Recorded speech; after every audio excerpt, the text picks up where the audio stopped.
Le cri de la terre. Difficile, quand on travaille, comme c'est mon cas, dans le domaine de la protection de la nature, d'échapper à cette actualité peu réjouissante. Les locaux nationaux de la Ligue pour la protection des oiseaux ont été vandalisés la semaine dernière. Des actes revendiqués de la manière la plus explicite par la coordination rurale de Charente-Maritime. De manière encore plus significative, on pouvait lire sur les murs salis « Nous sommes tous Bertrand Vantaux ».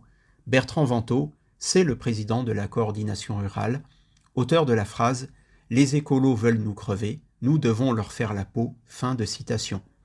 Faut-il le préciser, la LPO n'a aucune part ni aucun rôle dans les mesures actuellement prises contre la dermatose bovine, et il ne s'agit pas de ce sujet.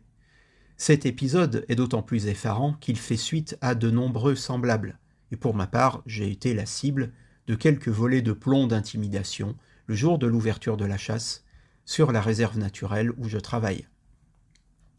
Une situation d'autant plus terrible qu'elle relève de l'absurde. Lorsque j'ai commencé ma propre carrière dans l'écologie en 1998, c'était à la LPO, et c'était dans le cadre d'un programme de protection des oiseaux des plaines mené à l'aide de conventions avec des agriculteurs.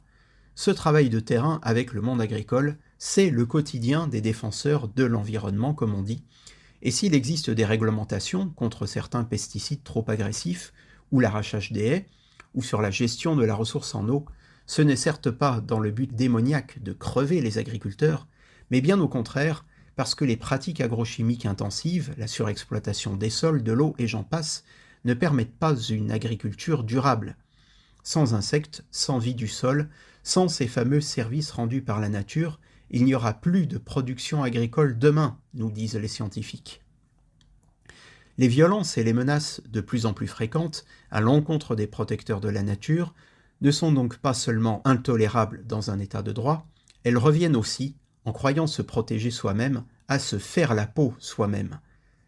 Reste que les acteurs de la préservation de la création sont en danger, dans une indifférence quasi générale. 10 ans après l'accord de Paris et Laudato Si, à quand une réaction citoyenne et pourquoi pas ecclésiale ?